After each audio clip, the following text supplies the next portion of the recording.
إن الحمد لله نحمده ونستعينه ونستغفره ونتوب إليه ونعوذ بالله من شرور أنفسنا ومن سيئات أعمالنا من يهده الله فلا مضل له ومن يضلل فلا هادي له وأشهد أن لا إله إلا الله وحده لا شريك له وأشهد أن محمدا عبده ورسوله بعثه الله تعالى بالهدى ودين الحق ليظهره على الدين كله بعثه الله تعالى بين يدي الساعة بشيرا ونذيرا وداعيا إلى الله بإذنه وسراجا منيرا فبلغ الرسالة وأدى الأمانة ونصح الأمة وجاهد في الله حق جهاده حتى أتاه اليقين ووفق الله من شاء من عباده فاستجاب لدعوته واهتدى بهديه وخذل الله بحكمته من شاء من عباده فاستكبر عن طاعته وكذب خبره وعاند أمره فباء بالxusran və dalalil ba'id.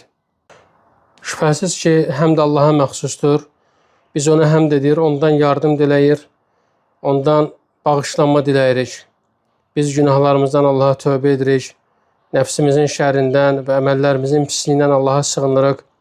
Allahın hidayət etdiyini heç kim azdıra bilməz, onun azdırdığını isə heç kim hidayət edə bilməz. Şahidlik edirəm ki, Allahdan başqa ibadətə layiq haqq məbud yoxdur, o təkdir, şəriki yoxdur. Həmçinin şahidlik edirəm ki, Muhammed sallallahu aleyhi ve sellem onun qulu və elçisidir. Uca Allah onu hidayət və haqq dinlə bütün dinlərdən üstün etmək üçün qiyamətdən əvvəl göndərmişdir. O müjdəçi, xəbərdar edən, Allahın izni ilə ona dəvət edən və nur saçan bir çıraq kimi göndərilmişdir. O risaləti çatdırmış, əmanəti yerinə yetirmiş, ümmətə nəsiyyət etmiş və ölüm gələnə qədər Allah yolunda lazımınca cihad etmişdir. Allah bəndələrindən istədiyinə müvəffəqiyyət vermiş və onlar dəvəti qəbul edərək hidayət tapmışlar. Allah hikməti ilə istədiyi bəndələrini isə zəlil etmişdir. Onlar Allaha itaət etməkdən boyun qaçırmış, onun xəbərini yalanlamış və əmrinə qarşı çıxaraq böyük bir zərərə və uzaq bir azğınlığa düçar olmuşlar. Əmmə bə'd və sonra isə əziz və dəyərli qardaş və bacılarım, hörmətli müsəlmanlar, bugün toxunacağımız məsələ məkərimul əxlaq, ali əxlaqi dəyərlər haqqında olacaq və elm əhlinin buyurduğu kimi əxlaq insanın daxili, mənəvi bir surətidir. Çünki insanın iki cür surəti var. Zahiri surət, bu Allahın insanı onun üzərinə yaratdığı fiziki formasıdır və hamımızın məlumu olduğu kimi bu zahiri surətin bəzisi gözəl, bəzisi çirkin, bəzisi isə bu ikisinin arasındadır. Və daxili surət isə eyni ilə zahiri surət kimi daxili surət də gözəl və pis olmaqla iki qismə ayrılır. Ona görə də əxlaq dedikdə insanın bu mənəvi surəti nəzərdə tutulur. Beləcə, əxlaq insanın sahib olduğu daxili xüsusiyyətləri, yəni onun xasiyyətidir.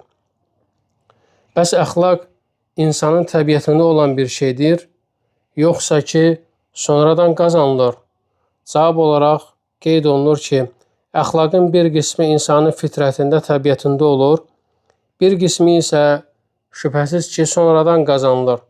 Necə ki, əxlaq fitri bir xüsusiyyət ola bilər, eyni zamanda sonradan qazanılan da ola bilər. Yəni, insan fitrətən gözəl əxlaq üzərində yaradıla biləcəyi kimi, bəzən də gözəl əxlaqı səy göstərmək və məşq etməklə bunu əldə edə bilər. Bir gün sahabələr Mədinəyə gəldikləri zaman miniklərindən sürətlə düşərək Peyğəmbərin sallallahu aleyhi ve sellem əlindən və ayağından öpürdülər. Bu zaman Əl-Əşəc Abdülqeys tələsmir, ən gözəl libasını geyinib Peyğəmbərin sallallahu aleyhi ve sellem yanına gəlir və sonrası Peyğəmbər sallallahu aleyhi ve sellem ona deyir ki, səndə Allahın sevdiyi iki xüsusiyyət var. Həlimlik və həmçinin də tələsməmək. Əl-Əşəc Abdülqeys bunu eşidəndə deyir ki, ey Allahın Rəsulu, mən bu xüsusiyyətləri sonradan özümə mi qazandırmışam, yoxsa Allah məni bunlar üzərində yaratmışdır? Peyğəmbər sallallahu əleyhi və səlləm deyir ki, fəqal bəl xuluqeyn cubilt aleyhimə. Deyir ki, Allah Resulü sallallahu əleyhi və səlləm, xeyr, Allah səni bunlar üzərində yaratmışdır. Və Əl-Əşəc Abdülqeys deyir ki, Elhamdülillahillezî cebeleni alə xuluqeyni yuhibbuhumullahu və rasuluh. Məni Allahın və onun Rəsulunun sevdiyi iki xüsusiyyət üzərində yaradan Allaha həmd olsun. Bu hədisdə deməli bizə aydın oldu ki, Əl-Əşəc Abdülqeysdə olan bu iki xislət cibilli idi. Yəni fitrətən ona bu iki xüsusiyyət verilmişdi. Bu hədis onu göstərir ki, insan həm fitrətən əxlaq sahibi ola bilər və həmçində əxlaqı, gözəl əxlaqı sonradan əldə edə bilər. Və şübhəsiz ki, fitri olaraq sahib olunan əxlaq sonradan əldə edilən əxlaqdan daha üstündür. Çünki əxlaq fitri olduqda insan üçün o artıq bir təbiətə çevrilir. Belə bir əxlaq insan üçün artıq bir xasiyyət və təbii bir hal alır. İnsan onu tətbiq edərkən heç bir çətinlik çəkmir. Lakin bu Allahın istədiyi kimsə verdiyi bir fəzilətdir. Kim bu fitri əxlaqdan məhrum olarsa və bu əxlaqa sahib deyilsə, bilsin ki, onu sonradan məşq və təcrübə yolu ilə əldə eləməsi mümkündür. Hansı ki, Allahın köməkliyi ilə biz bunu irəlidə qeyd edəcəyik. Və burada belə bir məsələ ortaya çıxır. Hansı daha üstündür? Fitrətən gözəl əxlaq üzərində yaradılmış kimsə, yoxsa özünü gözəl əxlaqlı olmağa məcbur edərək nəfsi ilə mübarizə aparan kimsə, onlardan hansı daha yüksək məqama və daha böyük mükafata sahibdir? Bu məsələyə cavab olaraq deyirik ki, şübhəsiz ki, fitrətən gözəl əxlaq üzərində yaradılmış kimsə, əxlaqının kamilliyi baxımından daha üstündür. Bunun səbəbi odur ki, yəni əvvəldə qeyd etdiyimiz kimi, o gözəl əxlaqı tətbiq edərkən heç bir zəhmət, heç bir çətinlik çəkmir. Və o bəzi vəziyyətlərdə və ya bəzi yerlərdə bu əxlaqı əldən vermir. Gözəl əxlaq onun üçün artıq bir xasiyyət və bir təbiət olub. Belə ki, onu nə vaxt görsəniz, gözəl əxlaqlı olduğunu görərsiniz. Harada qarşılaşsanız, gözəl əxlaqlı görərsiniz və hansı halda rastlaşsanız, yenə də gözəl əxlaqlı olduğunu görərsiniz. Buna görə də bu baxımından şübhəsiz ki, həmin şəxs daha kamil hesab olunur. Təlim, məşq və cəhd yolu ilə əldə edilən əxlaqa gəldikdə isə, insan nəfsi ilə mübarizə apardığı üçün bu yolla əldə etdiyi əxlaqına görə mükafatlandırılır. Lakin əxlaqın kamilliyi baxımından bu birinci qismdən, yəni fitri olandan xeyli dərəcədə aşağıdır. Əgər insan həm fitri, həm də sonradan qazanılmış, yəni təlimlə əldə edilən gözəl əxlaqın hər ikisi ona nəsib olarsa, bu ən kamil haldır. İnsanların əxlaq baxımından bölgüsü 4 qismdir. Gözəl əxlaqdan tamamilə məhrum olanlar, fitrətən gözəl əxlaq üzərinə yaradılanlar, lakin bununla kifayətlənənlər, yəni sonradan üzərinə heç bir şey əlavə etməyənlər, fitrətən gözəl əxlaq üzərinə yaradılan və sonradan bunu cəhd edərək daha da artıranlar, fitrətən gözəl əxlaq üzərinə yaradılmayan, lakin onu sonradan cəhd və məşq yolu əldə edənlər. Xülasə, nəticə olaraq gözəl əxlaq baxımından fitrətən ona sahib olan kimsə daha kamil sayılır. Lakin gözəl əxlaqı əldə etmək üçün çəkilən əziyyət və zəhmət nəzərə alındıqda, onu cəhd yolu ilə qazanan kimsə də bu zəhmətinə görə mükafatlandırılır. Burada belə bir məsələ ortaya çıxır ki, görəsən Quranda və sünnədə birbaşa keçməyən əxlaq xüsusiyyətləri də varmı və onları bilməyin yolu nədir? Cavab olaraq qeyd olunur ki, Peyğəmbər sallallahu əleyhi və səlləm buyurub ki, İnnəmə bu'ithtu liutəmmimə məkəriməl əxlaq. Mən yalnız gözəl əxlaqı tamamlamaq üçün göndərildim. Bunun səbəbi odur ki, Allahın qulları üçün şəriət etdiyi bütün əvvəlki ilahi şəriətlər fəzilətli əxlaqa təşviq edirdi. Elə buna görə də elm əhli qeyd edib ki, fəzilətli əxlaq bütün şəriətlərin üzərində ittifaq etdiyi, qəbul etdiyi məsələlərdəndir. Lakin bu kamil şəriətlə, İslamla birlikdə Peyğəmbər sallallahu aleyhi ve sellem gözəl əxlaqı tamamlamaq üçün gəlmişdir. Buna bir misal çəkək. Məsələn, qisas məsələsi. Əgər bir kimsə digərinə qarşı cinayət törətsə, ondan qisas alınırmı, yoxsa yox? Yahudilərin şəriətində qisasın qaçılmaz və hökmən olduğunu, cinayətə məruz qalanın seçim hüququnun olmadığı həmin şəriətdə qeyd edilir. Xristianların şəriətində isə bunun əksi olaraq əfv etməyin, bağışlamağın vacib olduğu bildirilir. Bizim şəriətimiz isə, İslam şəriəti isə hər iki cəhətdən kamil gəlib. Belə ki, onda həm qisas almaq, həm də əfv etmə imkanı vardır. Çünki cinayətkarın cəzalandırılmasında şərri durdurmaq və həmçinin burada əfv etmək və burada həmin şəxsə yaxşılıq göstərmək, mərhəmət etmək vardır. Belə ki, şəriətimiz həmd olsun ki, kamil şəkildə gəlib və insana əfv etmək, bağışlamaq ilə qisas almaq arasında seçim hüququ verib. Yəni, insan istərsə əfv eləyər, istərsə də qisas alar.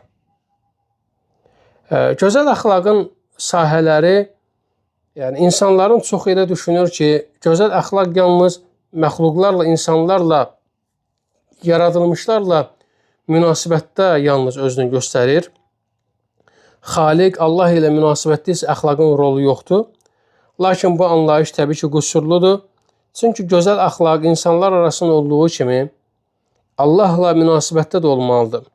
Odur ki, gözəl əxlaq iki istiqamətdən ibarətdir. Allah ilə münasibət və məxluqlarla münasibət. Və bu məsələyə diqqət yetirmək lazımdır. Birincisi, Allah ilə münasibətdə gözəl əxlaq. Allah ilə münasibətdə gözəl əxlaq üç mühüm məqamı özündə birləşdirir. Və təbii ki, biz iş dəfi olaraq indiki mövzumuzda Allahla münasibətdə gözəl əxlaqa toxunacaq. Və qeyd etdik ki, Allah ilə münasibətdə gözəl əxlaq üç mühüm məqamı özündə birləşdirir. Birincisi, Allahın xəbərlərini qəbul edərkən onları təsdiq etmək. 2. Allahın hökmlərini qəbul edərkən onları icra etmək və tətbiq etmək. 3.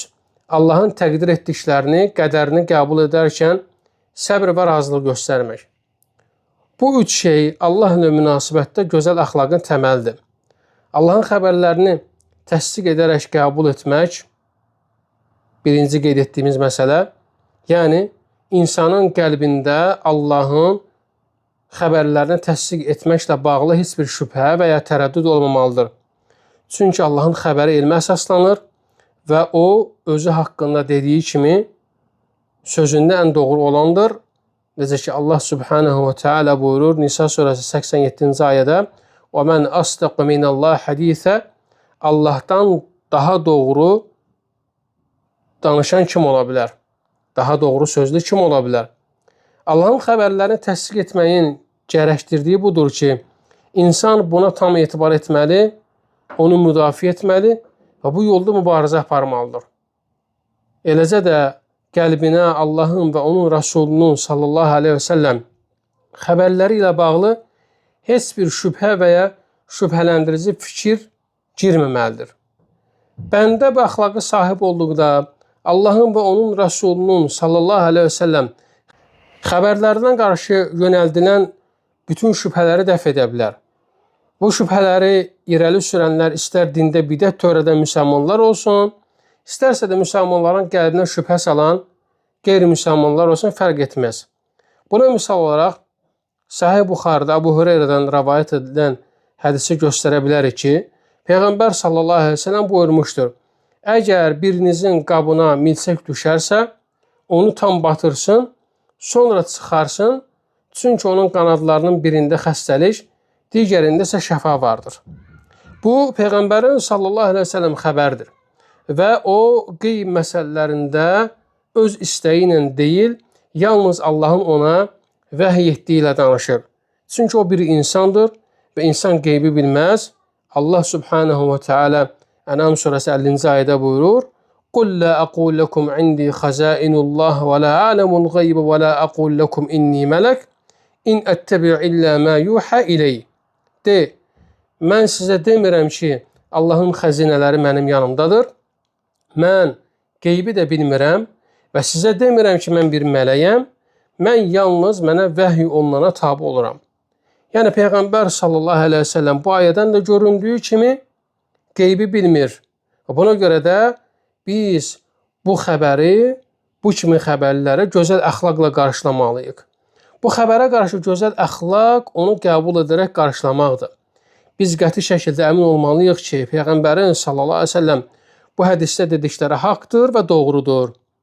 Hətta kimsə buna etiraz etsə belə, biz yəqinliklə bilirik ki, Peyğəmbərdən sallallahu əleyhi və səlləm səhvi olaraq gələnə müxalif, zidd olan hər bir şey batildir. Çünki Allahu Teala Uca Allah Yunus surəsi 32-ci ayədə buyurur: "Fəməzə ba'dəl haqqə illəd-dalal." Haqqdan sonra isə azğınlıqdan başqa nə ola bilər? Başqa bir misal. Qiyamət günü, hansı ki qiyamət günü barəsində xəbərlər gəlib. Peyğəmbər sallallahu əleyhi və səlləm xəbər vermişdir ki, qiyamət günü günəş yaradılmış varlıqlara 1 mil məsafə qədər yaxınlaşacaq. İstər bu məsafə ölçüsü olan mil, istərsə də sürmə çöpü olsun, günəşlə insanların başı arasındakı bu məsafə çox azdır. Buna baxmayaraq insanlar onun istiliyindən yanmırlar. Halbuki indiki dünyada günəş barmaq ucu qədər dünyaya yaxınlaşsaydı dünya yanardı. Buna görə də kimsə çıxıb deyə bilər, qiyamət günü günəş yaradılmış varlıqların başına bu qədər yaxınlaşdığı halda insanlar necə sağ qala bilərlər? Yəni indi gözəl əxlaq burada lazımdır. Peyğəmbər sallallahu əleyhi və səlləm buyurur ki, o gün günəş insanlara olduqca yaxın olacaq, mil yaxınlığında olacaq. Və bu hədisə qarşı gözəl əxlaqımız onu qəbul edib təsdiq etməyimizdir. Qəlbimizdə onunla bağlı heç bir sıxıntı, narahatlıq və ya tərəddüd olmamalıdır. Biz bilməliyik ki, Peyğəmbərin sallallahu əleyhi və səlləm bu barədə xəbər verdiyi hər bir şey haqqdır. Axirət halları ilə dünya hallarını bir-biri ilə müqayisə etmək olmaz. Çünki aralarında çox böyük bir fərq var. Biz bilirik ki, insanlar qiyamət üçün 50 min il ayaq üstə duracaqlar. Dünyadakı ölçülərə görə götürsək, hər hansı bir insan 50 min il ayaq üstə durması mümkündürmü? Cavab xeyr. Deməli, aradakı fərq çox böyükdür. Vəziyyət belə olduğu halda, iş belə olduğu halda, mömin kimsə bu cür xəbərləri qəlb genişliyi, tam bir huzur və arxayınlıqla qəbul edir və anlayışı bu həqiqəti qəbul edəcək qədər genişlənir və qəlbi buna açılır. Və bu qeyd edəcəyimiz birinci məsələ, yəni Allahla münasibətdə gözəl əxlaqın təməllərindən birincisi Allahın xəbərlərini təsdiq etmək və həmçinin Peyğəmbər sallallahu əleyhi və səlləm xəbərlərini təsdiq etmək. Yəni Allah subhanahu və teala bizə görmədiyimiz ümmətlər barəsində bizə xəbər verib. Peyğəmbər sallallahu əleyhi və səlləm bizə xəbər verib. Onları heç bir şək, tərəddüd olmadan qəbul etməliyik. Peyğəmbər sallallahu əleyhi və səlləm Allah subhanahu və teala Peyğəmbərin vaxtından xəbər verib. Peyğəmbər sallallahu əleyhi və səlləm öz vaxtından bizə xəbər verib. Heç bir şək, tərəddüdə yol vermədən bunu qəbul etməliyik. Allah subhanahu və teala Peyğəmbər sallallahu əleyhi və səlləm gələcək ümmətlər barəsində xəbər verib, hansı ki biz onları görməmişik, nə də Peyğəmbər sallallahu əleyhi və səlləm görməmişdi. Və biz onları heç bir şəkkə, tərəddüdə yol vermədən qəbul etməliyik. Bu, Allahla münasibətdə bəndənin ona qarşı göstərdiyi əxlaqdır ki, gələn bütün xəbərləri istər Peyğəmbərimizdən qabaqki ümmətlər barəsində olsun, istərsə də Peyğəmbər sallallahu əleyhi və səlləm vaxtında olan hadisələr olsun, istərsə də gələcək nəsillər barəsində olsun, istərsə də qiyamətin halları barəsində olsun, bunlara heç bir şək, tərəddüdə yol vermədən hamısını qəbul etməliyik.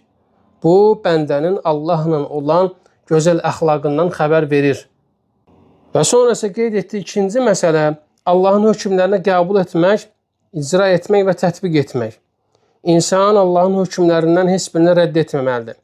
Əgər o Allahın hökmlərindən hər hansı birini geri çevirərsə, bu Allaha qarşı edilən pis əxlaqdan, ədəbsizlikdən sayılır. Allahın hökmlərindən misal olaraq oruc, Ramazan ayında yerinə yetirdiyimiz çətin, lakin xeyirli əməllər.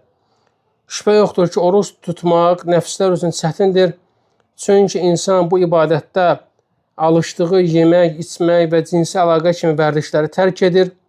Bu insan üçün ağır yük olsa da, Allahla gözəl əxlaqı olan mömin kimsə bu mükəlləfiyyəti, daha doğrusu bu şərəfli vəzifəni məmnuniyyətlə qəbul edir. O bunu Allahın bir neməti kimi qəlb genişliyi və rahatlığı ilə qarşılayır, nəfsi buna hazır olur. Biz həmin insana isti yay günlərində oruç tutduğuna həmin insana baxsaq, görərik ki, o bu halından məmnun, qəlbi rahatdır, çünki Rəbbi ilə münasibətdə gözəl əxlaq göstərmişdir. Lakin Allahla münasibətdə pis əxlaqı olan kimsə bu ibadətə narazılıq və xoşagəlməməzliklə yanaşır. Həmçində başqa bir misal, namaz. Şübhəsiz ki, namaz bəzi insanlar üçün ağır gəlir və Peyğəmbərin sallallahu aleyhi ve sellem buyurduğu kimi münafiqlər üçün də ağırdır. Necə ki, hədisdə qeyd olunur, münafiqlərə ən ağır gələn namazlar işa və sübh namazlarıdır. Lakin mömin üçün namaz ağır deyil. Uca Allah buyurur Quran-ı Kərimdə Bəqərə surəsi 45 və 46-cı ayədə وَاسْتَعِينُوا بِالصَّبْرِ وَالصَّلَاةِ وَإِنَّهَا لَكَبِيرَةٌ إِلَّا عَلَى الْخَاشِعِينَ الَّذِينَ يَظُنُّونَ أَنَّهُمْ مُلَاقُو رَبِّهِمْ وَأَنَّهُمْ إِلَيْهِ راجعون. Səbir və namazla Allahdan kömək diləyin. Bu ağır bir iş olsa da Allaha itaat edənlər üçün ağır deyildir. Onlar, yəni o itaat edənlər ki, Rəbləri ilə qovuşacaqlarına və ona qaydacaqlarına əmindirlər. Ona görə də xoş niyyətli və təvazökar insanlar üçün namaz böyük və ağır yük deyil. Əksinə, asab və yüngüldür. Məhz buna görə Peyğəmbər sallallahu aleyhi ve sellem buyurub, Cü'ilət qurratu ayni fis-salə, namaz mənim gözümün nuru sevinci edildi. Uca Allah namazı bizlərə əmr edib.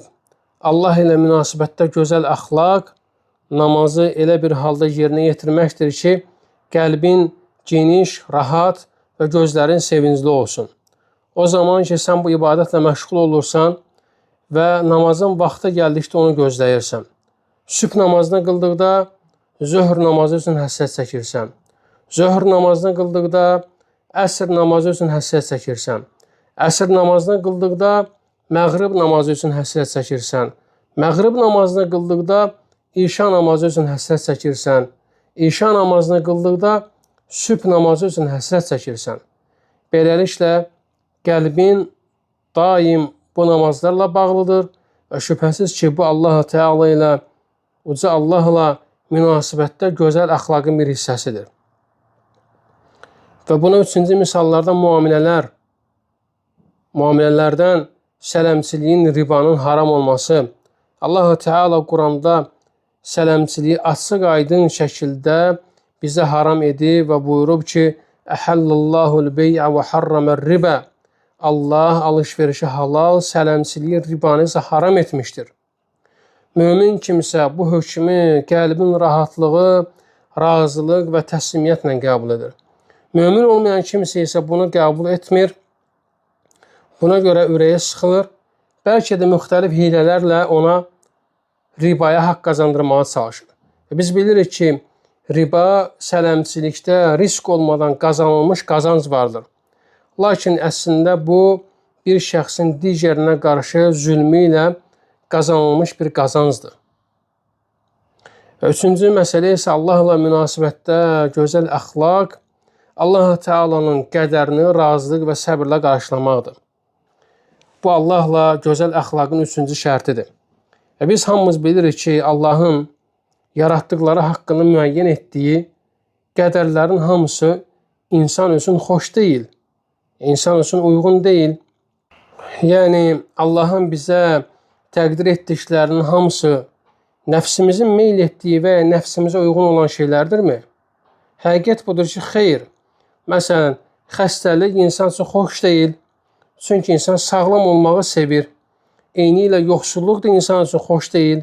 Çünki insan varlı olmağı sevir. Həmçinin cəhalət də insan üçün xoş deyil. Çünki insan elmli olmağı sevir. Lakin Allahın hikməti ilə qədərləri müxtəlifdir. Onlardan bəzisi insanın təbiətinə uyğundur və insan bundan rahatlıq tapır. Bəziləri isə belə deyildir. Bəs bu halda Allahın qədərlərinə qarşı gözəl əxlaq nədir? Allahın qədərlərinə qarşı gözəl əxlaq onun sənin üçün müəyyən etdiyi qədərlərdən razı qalmağın, qəlbinin rahatlıq tapması və bilməyindir ki, Allah Subhanahu və Teala, uca olan Allah, haqq olan Allah, yalnız bir hikmət və ona şükür edilməyə layiq olan, tərifə layiq bir məqsəd üçün qədər müəyyən edir.